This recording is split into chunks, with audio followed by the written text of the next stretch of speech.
안녕하세요. 2021학년도 대학 수학능력시험 수학 나형 수학 원 해설이고요. 저는 1년간 여러분과 함께 열심히 함께 공부해 온 친절한 하영쌤입니다. 오늘 제가 이제 나오면서 라디오를 막 들으면서 여기 일산까지 왔는데 그 라디오의 거의 대부분의 얘기들이 오늘 수능에 관련된 얘기들이더라고요. 그만큼 사실 우리나라에서 가장 중요하다고 생각하는 어쩌면 행사처럼 느껴지는 수능을 여러분이 직접 치르셨습니다. 그 하나만큼으로도 여러분이 진짜 한 단계 더 성숙할 수 있는 기회였다라고 여러분이 꼭 기억을 하셨으면 좋겠어요. 제가 지금도 꿈을 꿔요. 가끔씩 꿈을 꾸면은 고3이 되어서 수능을 치는 그런 꿈을 꾸거든요. 실제로 제가 다른 꿈은 그렇게 막 와닿지 않거든요. 그런데 정말 그 수능 치고 대학의 입학 시험을 치는 그 꿈은 아직도 자면서도 막 식은땀이 날 정도로 굉장히 생생하게 꿈을 꿔요. 그 정도로 여러분 굉장히 힘든 시험이었고 그 힘든 시험인데도 여러분한테 올해 너무 힘든 일들이 많았잖아요. 잘 극복한 것만으로도 여러분 진짜 대단한 거예요. 이건 제가 정말 진심으로 얘기해 드릴 수 있습니다. 어제 제가 그 학생들 수험표 나눠주는데 정말 너무 가고 싶었는데 이 상황인지라 다른 선생님들은 학교에 오지 못하게 하더라고요. 정말 마음이 아팠어요. 친구들한테 수험표도 나눠주고 응원도 해주고 안아주기도 하고 이랬던 우리 그런 정말 일상적인 일들을 하지 못한 채로 여러분이 어쩌면 응원을 조금 덜 받고 시험장에 들어갔잖아요. 그래서 여러분은 아마도 더 많이 긴장하고 그랬을 것 같은데 그럼에도 불구하고 여러분 잘 이겨낸 거예요. 그러니까 나중에 여러분이 어떤 모습으로 어떻게 성장할지는 아무도 모르거든요. 그러니까 이번 시험 결과를 잘 보고 분석해서 끝까지 여러분 입학하는 그날까지 잘 분석하고 또 잘 해결해 나가길 바랄게요. 저는요 수학 원 이번 해설 강의를 하게 되었고요. 그래서 선생님이 수학 원 문제들 순서대로 문제를 좀 자세하게 풀어드리도록 하겠습니다. 우선 우리 기본적으로 1번 문제가 나올 것 같다라는 생각은 했었죠. 조금 쉽게 나왔어요. 생각보다 우리 여기에 무리수 혹시 그런 것들이 나오지 않을까라는 생각을 했었는데 지수가 유리수 그리고 지수가 정수인 지수 법칙을 계산하는 문제가 나왔고요. 어쨌든 3의 영제곱은 얼마다 어떤 수의 영제곱은 1이라는 거 알고 있고요. 기본적으로 우리가 소인수 분해를 해야 된다라는 것도 알고 있었죠. 그래서 8은 2의 몇 제곱입니까? 세제곱에 3분의 2제곱으로 나타낼 수 있고요. 이때 우리는 지수들끼리 곱할 수 있다라는 것도 알고 있어요. 따라서 2의 제곱이죠. 정답은 얼마? 4가 나오게 되는 겁니다. 그래서 우리가 지수 법칙에 대한 문제는 1번에 반드시 나올 것이다 라는 것은 알고 있었고요. 예상한 대로 문제가 출제되었구나 라는 생각을 할 수 있었습니다. 자, 2번 문제 볼게요. 등비수열에 대한 문제였고요. 정말 저 말고도 거의 많은 선생님들께서 누누이 아마 강조하셨을 겁니다. 어떻다? A2분의 A3, 그죠? 공비의 특징입니다. 두 번째 항이랑 세 번째 항인데 세 번째 항에서 두 번째 항을 나눠준 값은 뭐랑 같다? 공비랑 같다. 그래서 우리는 공비가 얼마라는 걸 알고 시작한 거예요. 2라는 걸 알고 시작했는데 문제에서 첫째 항을 8분의 1이라고 주어졌습니다. 따라서 우리 다섯 번째 항은요. 첫째 항 8분의 1이죠. 1에다가 공비의 몇 제곱? 4제곱을 곱해주면 돼요. 그런데 공비가 2니까 2의 4제곱이 될 거고요. 자, 8이라는 숫자는 2의 몇 제곱과 같아요? 3제곱과 같습니다. 그래서 약분 가능하죠.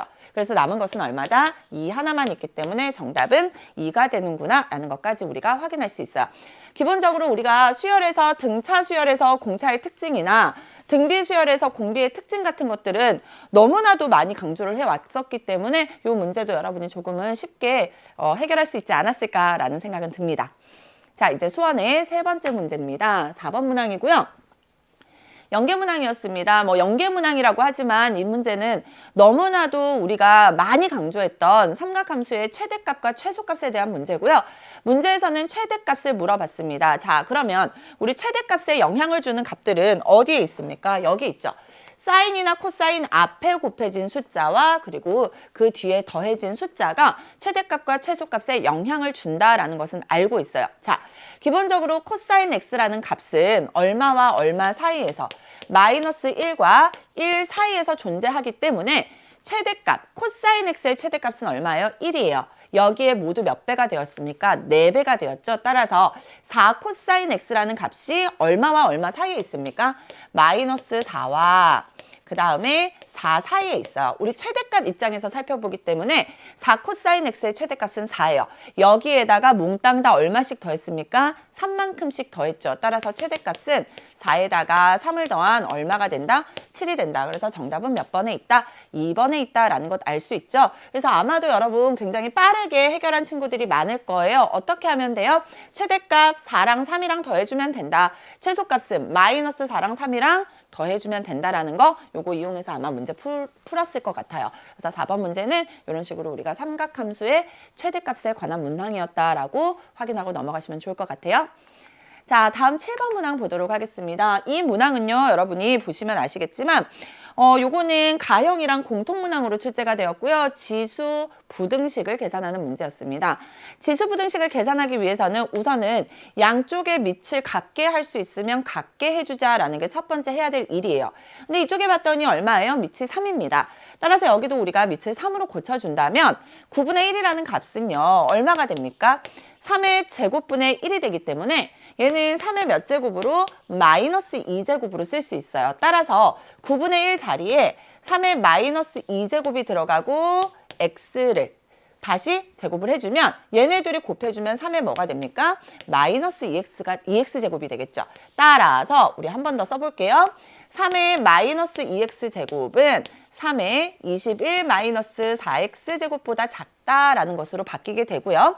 자, 여기에 있는 밑 3이 1보다 크죠. 따라서 증가하고 있는 모습입니다. 따라서 지수들 그대로 부등호 방향까지 내려주시면 돼요. 즉 마이너스 2x 부등호 방향 그대로 21 마이너스 4x 이렇게 쓸 수 있겠죠.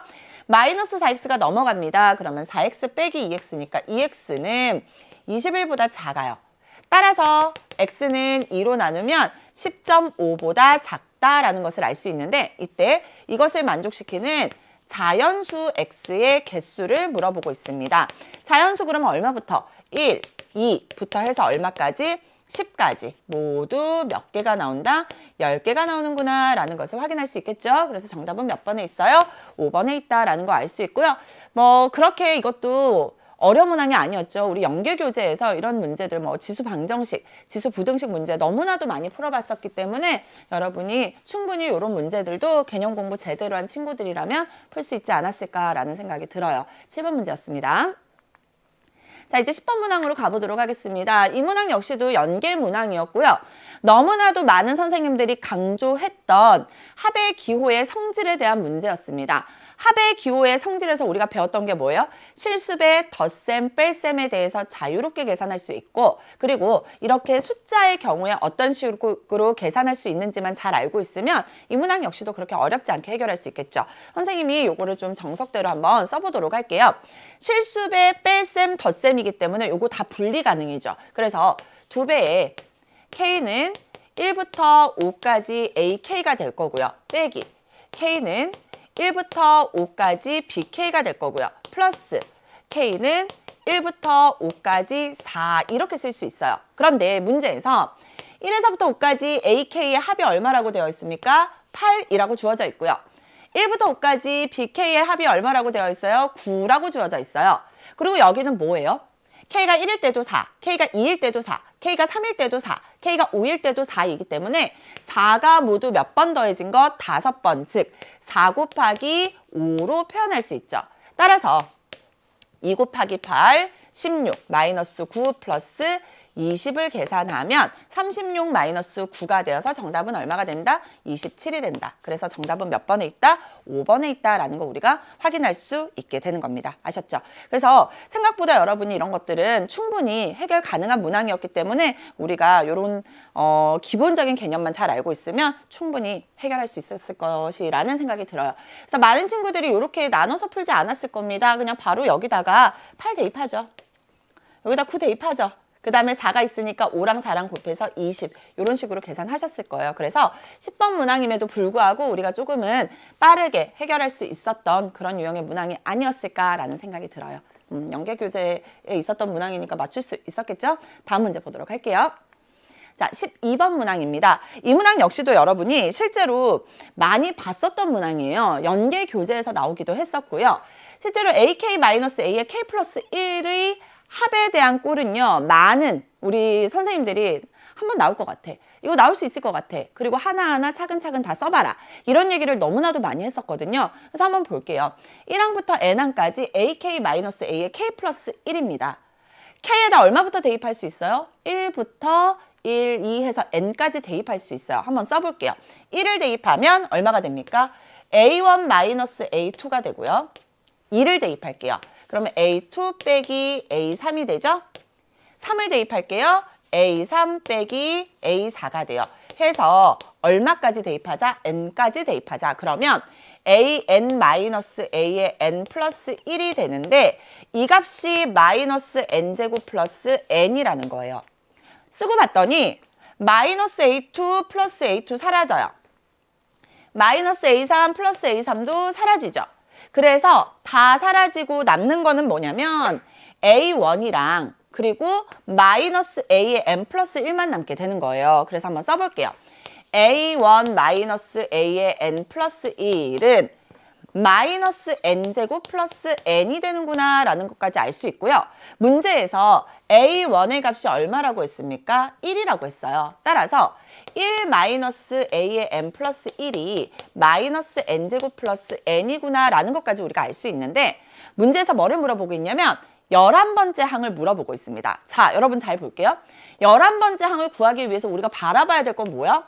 여긴 것 같아요. 그죠? 여기에서 n 플러스 1이 얼마가 되면 좋겠어? 11이 되면 좋겠어. 그러면 n에다가 얼마를 대입하면 11이 돼요? 10을 대입하면 되겠죠? 그래서 내가 알고 있는 식에다가 n 대신에 10을 한번 대입해 볼까라는 거예요. 그러면 A1-A11은 수학은 공평해요. 여기다가 10을 대입했으면 여기 있는 n에다가도 다 10을 대입하면 10의 제곱이니까 100이죠. 즉 마이너스 100 플러스 10 이렇게 나오게 되고요. 요 값이 얼마입니까? 마이너스 90이네요. 따라서 마이너스 A11을 반대로 보내면 A11이 되고 마이너스 90이 넘어가면 91이 나오게 되겠죠. 그래서 11번째 항은 정답이 얼마가 된다? 91이 된다. 정답 몇 번에 있어요? 2번에 있는구나 라는 것을 알 수 있게 되는 겁니다. 그래서 우리가 실제로 이런 연습들 진짜 많이 했었거든요. 이러한 식이 나왔을 때 이렇게 바꿀 수 있는 그런 것들 물어보는 문항이었던 것 같고요. 그리고 마지막에 11번째 항을 구하기 위해서는 n에다가 얼마를 대입해야 된다? 10을 대입해야 된다라는 거 그것만 한 번 더 잘 기억하고 넘어가시면 좋을 것 같아요. 그래서 수열의 합에서 우리 합의 기호에서 알아둬야 될 굉장히 중요한 성질 합의 기호의 성질 그리고 이런 특징들을 물어보는 문항을 출제를 한 것 같아요. 그래서 12번 문항도 우리가 이렇게 한번 정리해 봤습니다. 자, 이제 16번 문항입니다. 삼각함수에 대한 문제가 나왔고요. 기본적으로 우리가 6월, 9월 이렇게 시험을 치면서 방정식에 대한 문제가 그렇게 많이 어렵게 출제되지는 않았었어요. 그래서 그렇게 많이 어렵게 출제되지는 않겠지만 기본적으로 좀 방정식에 대한 문제가 또 출제되지 않겠냐라는 생각도 많이 했었거든요. 이 문제는 굉장히 기본적인 개념을 물어보는 문항이었고요. 그리고 이렇게 코사인 2분의 파이 플러스 x라는 어쩌면 우리가 삼각함수에서 알고 있어야 될 성질까지 함께 물어보는 좋은 문항이었던 것 같아요. 자, 그래서 여기 보면은요. 우선 첫 번째 해야 될 일이 뭐냐. 코사인 2분의 파이 더하기 x를 우리가 좀 간단하게 고쳐야 될 것 같은데 2분의 파이입니다. 그죠? 2분의 파이 더하기 x의 모양일 때 코사인은 뭘로 바뀐다? 사인으로 바뀌어요. 그래서 사인 x로 바뀔 건데 우리 부호를 결정해 줘야 되죠. 자, 볼게요. 2분의 파이 더하기 x는 우리 4분면 입장에서 생각하면 x를 예각이라고 생각한다면 2분의 파이에서 x니까 몇 사분면에 있는 각이라고 생각할 수 있어요. 2사분면에 있는 각이라고 생각할 수 있고 이때 코사인입니다. 코사인은 뭐예요? 음수이기 때문에 얘는 뭘로 바뀐다? 마이너스 사인 x가 되는 거예요. 따라서 우리 주어진 식을 좀 정리를 해보면 4 사인 제곱 x가 될 거고요. 마이너스 마이너스니까 플러스 4 사인 x 마이너스 3은 0 이렇게 정리가 되겠죠. 자, 여기서 이제 볼게요. 사인 제곱 x, 사인 x가 주어져 있기 때문에 사인 x를 t로 치환하셔도 되고요. 아니면 바로 인수분해 가능한 친구들은 바로 인수분해하면 sin x의 값을 구할 수 있겠죠. 인수분해 한번 해볼게요. 어떻게 됩니까? 2 sin x가 되고요. 마이너스 1 그리고 2 sin x 플러스 3은 0 요렇게 인수분해가 되게 되는 거죠. 그럼 여기서 sin x는 얼마가 나옵니까? 2분의 1이 나오네요. 또는 sin x는 마이너스 2분의 3이 나오는데 기본적으로 사인 값과 코사인 값은 마이너스 1보다 크거나 같고 1보다 작거나 같아요. 그런데 마이너스 2분의 3이 나올 수 있어요? 나올 수가 없죠. 따라서 사인 x는 얼마가 된다? 2분의 1이 된다라는 것을 알 수 있게 되는 겁니다. 자, 그런데요. 저도 틀릴 뻔했어요. 이게 조건이요. 보통 우리가 0보다 크거나 같고 2파이보다 작은 범위 내에서 x를 구하는 문제가 많이 나오거든요. 근데 여기서의 조건이 0보다 크거나 같고 4파이보다 작대요. 따라서 쭉 갑니다. 자, 여기 이렇게 있으면 0이 있고요. 0이 있고 2분의 파이, 파이가 있고요. 자, 2파이가 있죠. 그리고 3파이가 있고요. 4파이까지 있는 거야. 그럼 사인 함수 그래프 그려볼게요. 이렇게 생겼죠? 이렇게 생겼고 이렇게 생겼고 이렇게 생겼는데 4파이는 들어가지 않고요. 0은 들어갑니다. 이렇게 생긴 거예요. 이 사인 함수의 그래프와 누가 만나야 돼요? 2분의 1이 만나야 돼요. 자, 여기가 1이니까 이만큼이 2분의 1이 될 거란 말이에요. 그랬을 때 이 모든 해의 합, 얘랑 얘의 값을 모두 더하세요 라는 문제예요. 자, 여러분이 기본적으로 sin x가 2분의 1이 되게 하는 x의 값들을 다 구해서 더해도 좋죠. 근데 조금 힘들어요. 자, 그럼 어떻게 보면 되느냐? 자, 볼게요. 여기에 지금 얼마가 있습니까? 2분의 파이가 있어요. 그쵸? 자, 여기는 얼마가 있어요? 2파이와 3파이 가장 가운데니까 2분의 5파이가 있단 말이에요. 그런데 여기에 알파 이 값을 베타라고 하고요. 여기를 감마, 여기를 델타라고 한다면 이 네 개의 해의 각각의 두 개에 대해서 알파와 베타의 가장 중간에 2분의 파이가 있고요. 감마와 델타의 가장 중간에 2분의 5파이가 있기 때문에 우리는 무엇을 알 수 있습니까? 알파 플러스 베타를 2로 나누면 2분의 파이가 된다라는 거 하나 알아낼 수 있고요. 감마 플러스 델타를 2로 나누면 2분의 5파이가 된다라는 것도 하나 알 수 있어요. 근데 내가 궁금한 건 뭐야? 모든 해의 합이에요. 즉 알파 플러스 베타 플러스 감마 플러스 델타란 말이야. 그래서 여기서 한번 봅시다. 양변에 2를 곱해버리면 알파 플러스 베타가 나오는데 이 값이 파이가 되고요. 여기도 양변에 2를 곱해버리면 감마 플러스 델타가 되는데 얘는 얼마가 됩니까? 5파이가 되는 거야. 따라서 알파 플러스 베타는 파이고요. 감마 플러스 델타는 5파이이기 때문에 모든 해의 합은 얼마가 된다? 6파이가 된다라고 우리가 바로 찾아낼 수 있게 되는 거죠. 그래서 정답은 뭐가 된다? 6파이가 된다라는 것도 알 수 있게 되는 거예요. 이게 4점짜리 문항이었습니다. 기본적으로 여러분이 여기서 알파가 얼마가 되는지 찾고 또 찾고 또 찾고 또 찾고 그래서 더해도 되지만 이런 식으로 여러분이 삼각함수, 사인함수 그래프의 특징을 잘 이용하면 충분히 훨씬 더 빠르게 문제를 해결할 수 있었겠죠. 그래서 이렇게 우리가 16번 문제도 한번 해결을 해봤습니다. 다음 문항 한번 살펴볼게요. 18번째 문항인데요. 실제로 이게 18번째 문항이고 그 기억, 니은, 디귿 문제이긴 하지만 그래도 여러분 좀 해볼만 하지 않았을까라는 생각은 들어요. 처음에 약간 좀 부담스럽죠. 왜 부담스러워요? 그래프가 주어져 있지 않았거든. 그러니까 여러분이 이거 어떻게 생긴 거야? 이런 생각을 하셨을 수도 있을 것 같아요. 하나하나 살펴보도록 할게요. A라는 값이 4분의 1보다 크고 1보다 작습니다. 그죠? 밑이 지금 1보다 작은 상황이에요. 0과 1 사이에 있는 상황이고요. 이런 실수 A에 대해서 직선 Y는 1, Y는 1이 두 개의 곡선 Y는 로그 A의 X와 Y는 로그 4A의 X와 만나는 점을 각각 A, B라 하고 라고 했어요. 자, 그러면 여러분 이제 볼게요.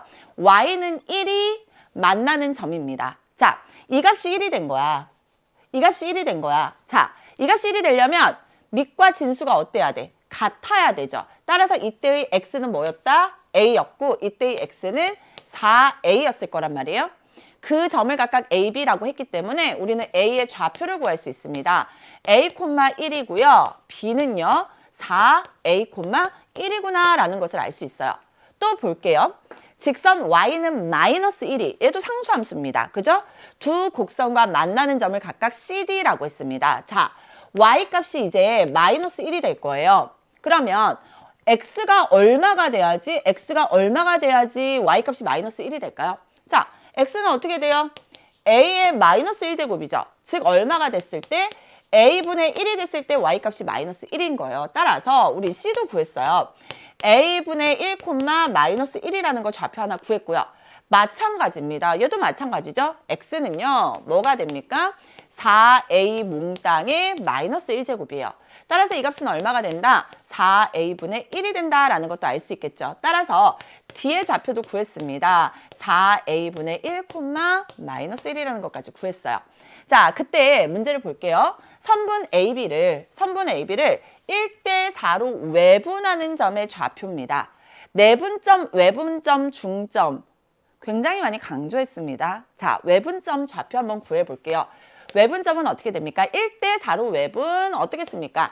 1 빼기 4, 1 빼기 4. X좌표끼리 먼저 해볼게요. 자, AB를 1대 4로 외분. 뒤에 있는 X좌표를 앞에 있는 X좌표를 뒤에다가 곱해주면 외분점의 X좌표가 되는데 분자를 봤더니 4a 빼기 4a가 돼서 0이 됐어요. 따라서 X좌표는 0이라는 거 바로 구할 수 있게 되고요. 자, Y좌표 구해볼게요. Y좌표는 똑같이 1 빼기 4, 1 빼기 4예요. 자, B의 Y좌표를 앞에다 곱하고요. A의 Y좌표를 뒤에다 곱해주면 되는데 분모를 봤더니 마이너스 3이에요. 분자도 1 빼기 4니까 마이너스 3이죠. 약분하면 Y좌표는 얼마가 된다? 1이 된다라는 것을 알 수 있어요. 따라서 AB를 1대 4로 외분하는 점의 좌표는 뭐가 된다? 0,1이 된다라는 것을 알 수 있어요. 그래서 우리 가볼게요. 한번 가볼까요? 선분 AB를 1대 4로 외분하는 점의 좌표는 0,1이다. 맞는 얘기가 되는 겁니다. 맞는 얘기예요. 자, 니은 한번 볼게요. 사각형 ABCD가 직사각형이면 A는 2분의 1이다 라고 했는데요. 자, ABCD가 직사각형이래. 한번 봅시다. A가 A,1, B가 4A,1인데요. 자, 여러분 볼게요. A의 값이 4분의 1과 1 사이에 있어요. 그러면 4A는요? 4는 양수니까 부등호 방향이 바뀌지 않아서 몽땅 다 4를 곱하면 1, 4A, 4 이렇게 되겠죠. 따라서 4A가 A보다 클 거라고요. 그러니까 직사각형이 되려면 여기에 A가 있고 자 Y값은 똑같아요. 그죠? 그럼 여기에 B가 있고 그 다음 여기에 누가 들어가고 C가 들어가고 이렇게 돼서 얘가 D면 얘가 직사각형일 거란 말이에요. 즉 B와 C의 무슨 좌표? X좌표와 A와 D의 X좌표가 같을 거라고요. 그래야 직사각형이 된다고요. 자, B와 C의 X좌표가 같아야 돼요. 즉, 4A가 A분의 1이 돼야 돼요. 또 같은 이유로 A와 D의 X좌표가 같아야 돼. 즉, A는 4A분의 1이 되면 돼요. 이 말이나 이 말이나 같은 얘기죠. 맞아요? 여기다 4 곱해봐요. 4A는 A분의 1이죠. 그래서 같은 얘기예요. 즉, 4A가 A분의 1이 되면 돼요. 따라서 A를 이쪽에 곱하고 4를 나눠줍니다. A가 0이 아니라는 거 우리가 너무나도 잘 알고 있기 때문에 곱해도 아무 문제 없어요. 따라서 A제곱은 얼마가 되고 4분의 1이 되는데 A 값이 이미 0보다 크죠. 따라서 A는 얼마가 된다? 2분의 1이 되는구나 라는 것을 알 수 있게 되는 거예요. 가볼게요. 사각형 ABCD가 직사각형이면 A는 2분의 1이다. 맞는 얘기가 되는 겁니다. 됐죠? 자, 이번에는 볼게요.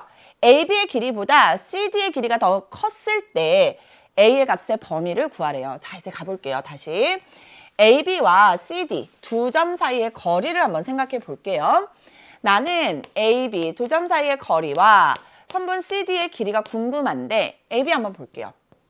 선생님 아까도 얘기했지만 A보다 4A가 더 커요. 그리고 A와 B의 Y좌표는 같습니다. Y좌표가 같을 때의 두 점 사이의 거리는 X좌표끼리 빼서 절대값을 취해주면 되는데 누가 더 큰지 알기 때문에 우리 굳이 절대값까지 구할 필요 없어요. 어떻게 해주면 됩니까? 큰 값에서 작은 값을 빼주면 얘가 바로 두 점 AB 사이의 거리예요. 자, 마찬가지입니다. 자, 두 점 CD 사이의 거리는 Y값이 또 같아요. 그러면 X값끼리 계산해 주면 되는데 A가 지금 보면은 4분의 1보다 크고 1보다 작아요. 얘를 역수치해 줬죠. 따라서 a분의 1 입장에서 생각하면 역수치하면 부등호 방향 지금 바뀝니다. 따라서 4보다 작고 1보다 커졌어요. 그리고 여기에다가 분모에 4를 곱한 4분의 1을 곱한 값은 부등호 방향 그대로 하면 4분의 1 그리고 여기는 얼마? 1이 되겠죠. 누가 더 커요? a분의 1이 더 커요. 따라서 두 점 CD 사이의 거리는 어디서 a분의 1에서 4a분의 1을 빼주면 된다라는 것을 알 수 있어요. 그러면 이제 계산을 해볼게요. 자, 4a가 뒤에 있으니까 여기도 4a, 여기도 4라고 한번 해볼게요. 즉 4a분의 얼마? 4-1, 3이 되겠죠. 그런데 문제에서 뭐라 그랬냐면 AB보다는 CD가 더 크대요. 길이가 더 길대요. 그러면 3A보다는 4A분의 3이 더 크다라는 거죠. 그러면 3, 3 사라집니다. 양변에 A 곱해도 되죠. 왜? A 양수니까 부등호 방향 바뀌지 않아요.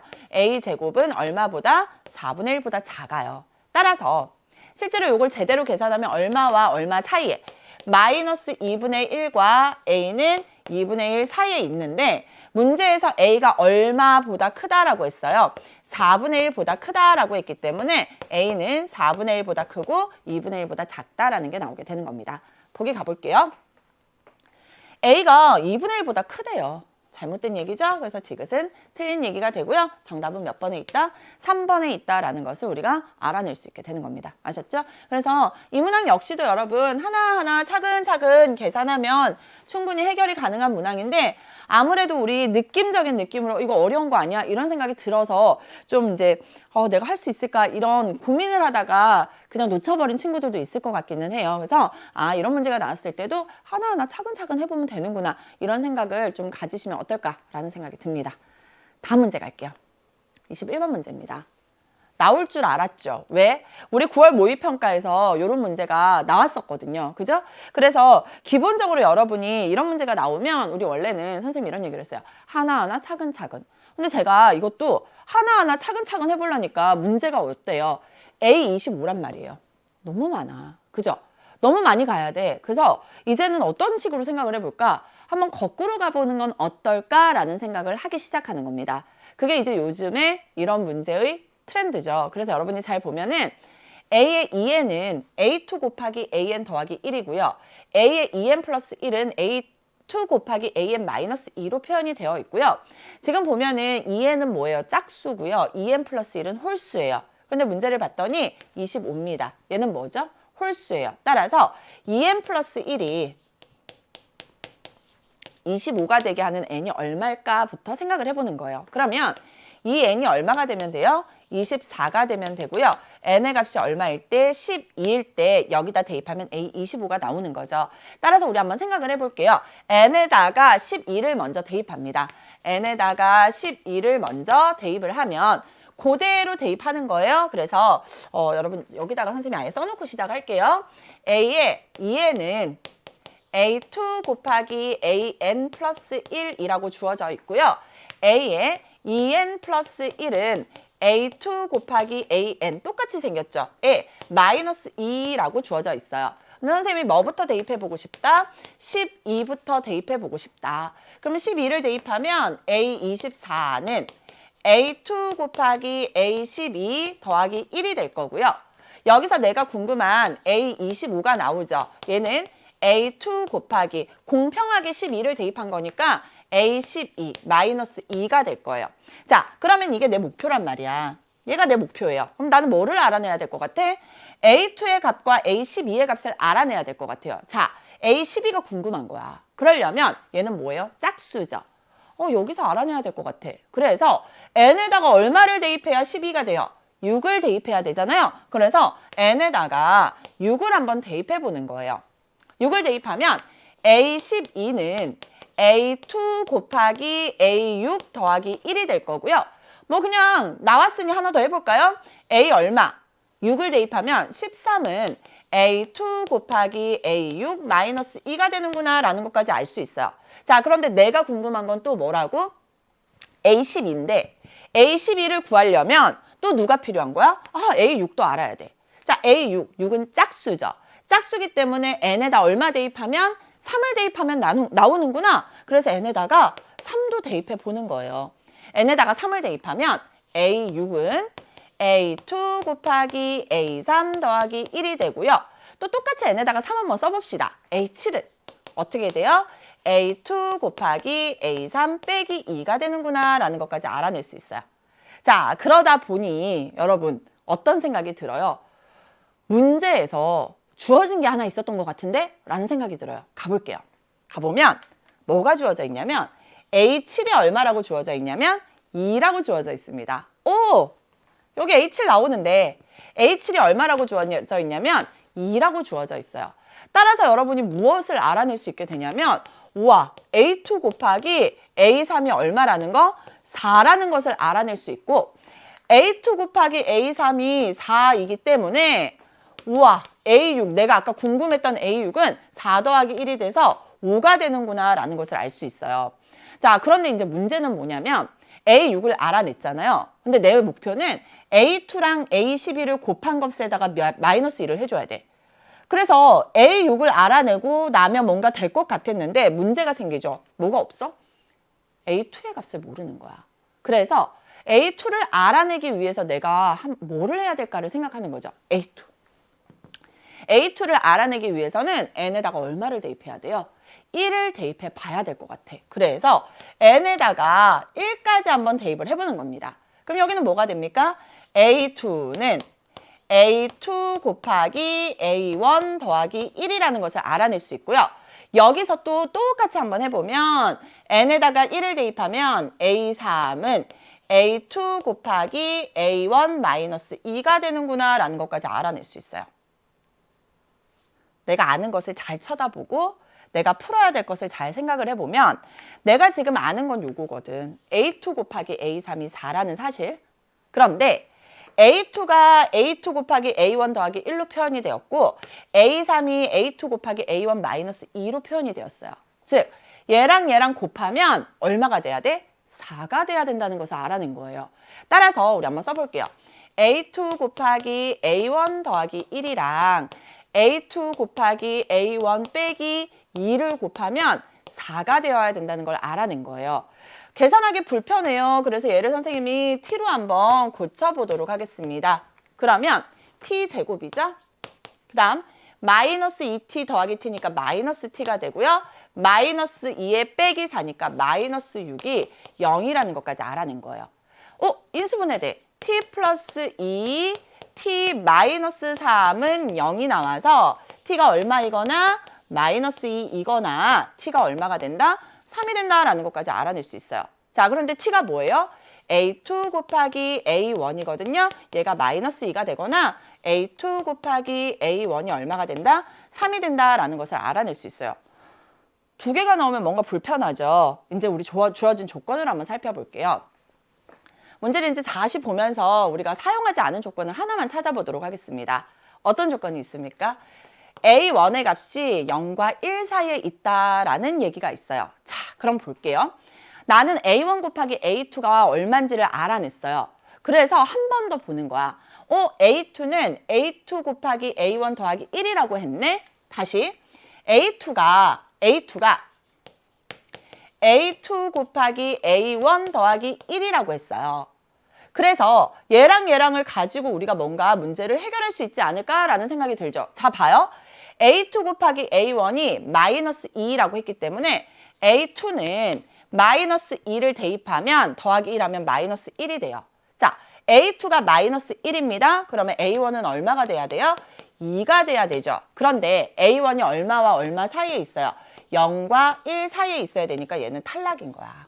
됐죠? 또 볼게요. A2 곱하기 A1이 3이라고 했어요. 얘가 만약에 3이면 A2는 얼마? 3 더하기 1이니까 4가 될 거고요.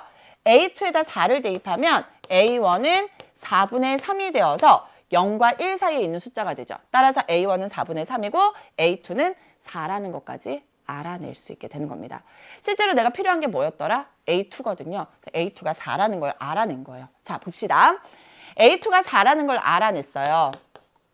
그리고 A6이 5라는 것도 알아냈습니다. 근데 내가 원래 목표는 뭐였냐면 A12였거든. A12를 볼게요. A2 곱하기 A6 더하기 1이에요. 자, 이제 필요한 것만 우리 찾아볼게요. 자, A2가 4고요. A6이 5예요. 플러스 1을 하면 A12는 21이 됩니다.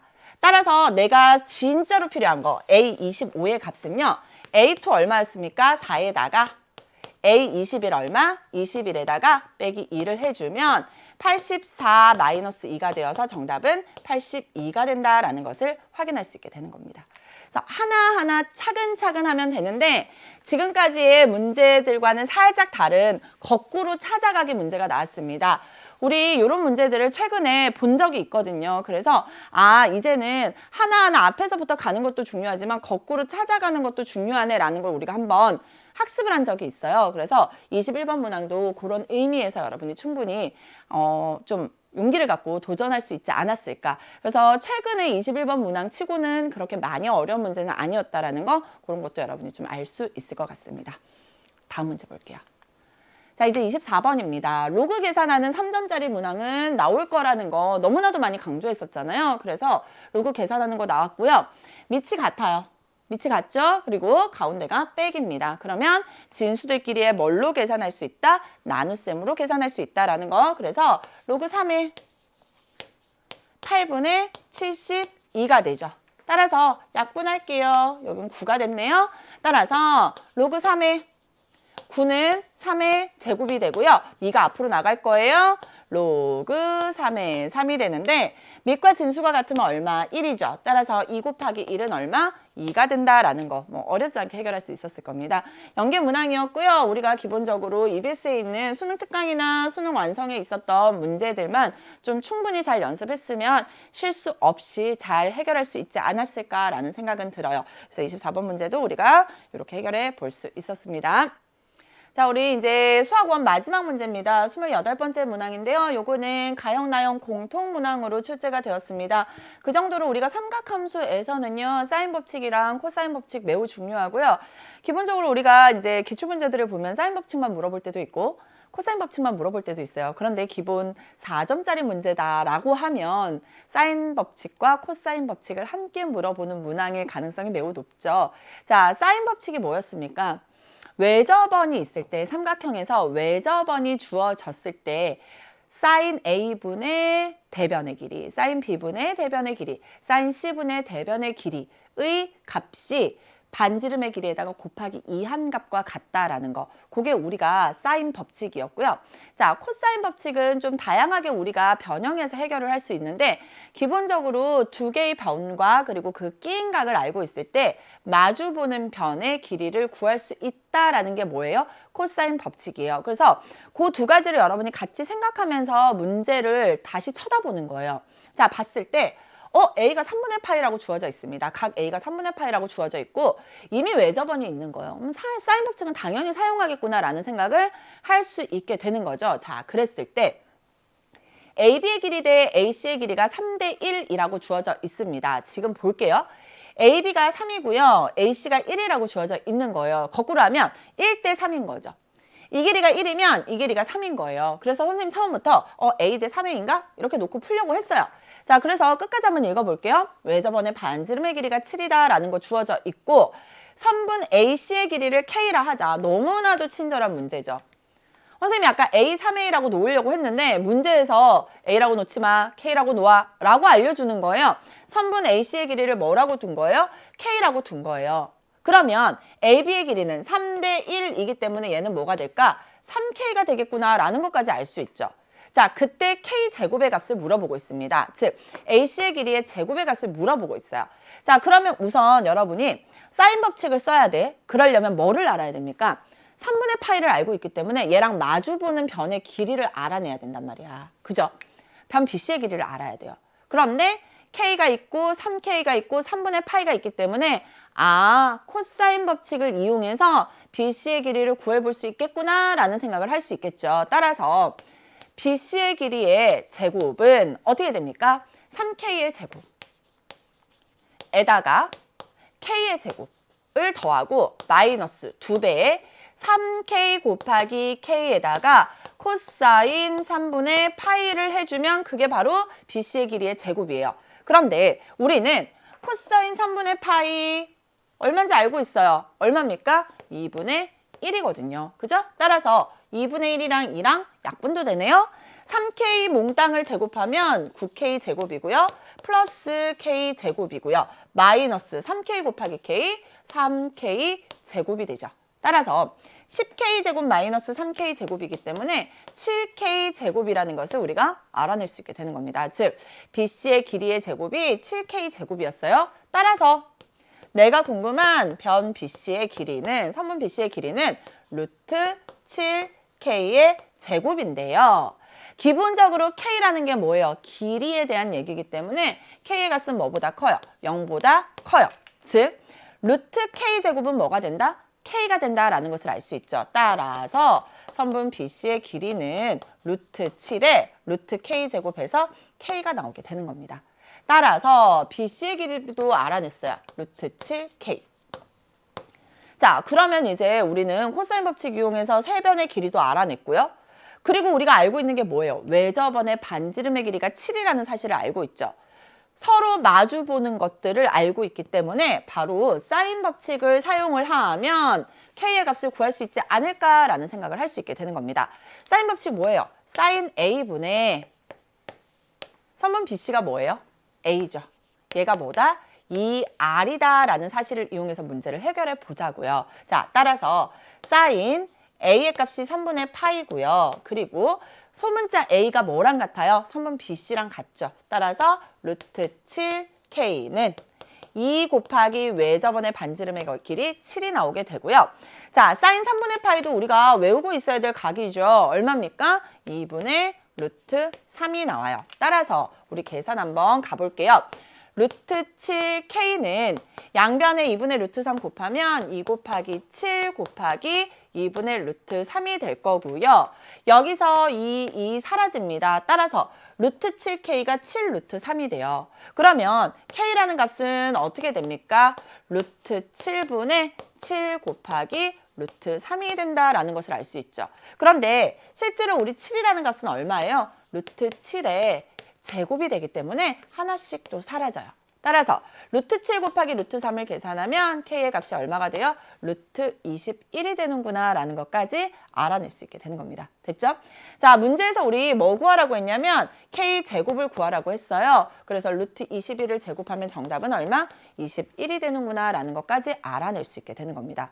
자, 사인 법칙이랑 코사인 법칙 두 가지를 모두 이용해서 해결할 수 있는 문항이 28번째 문항이었고요. 그만큼 중요하기 때문에 가형, 나형 공통 문항으로 출제가 되었던 것 같아요. 그리고 우리가 9월 모의평가 그리고 6월 모의평가 계속 치러 오면서 이런 문제는 충분히 한번 나올 수 있을 것 같다라는 그런 예상이 계속 가능했었잖아요. 그래서 이렇게 우리가 28번째 문항까지 한번 다 풀어봤습니다. 어때요? 너무 허탈하죠? 여러분 아마 그럴 거예요. 아니 이렇게 후루룩 끝나버렸어?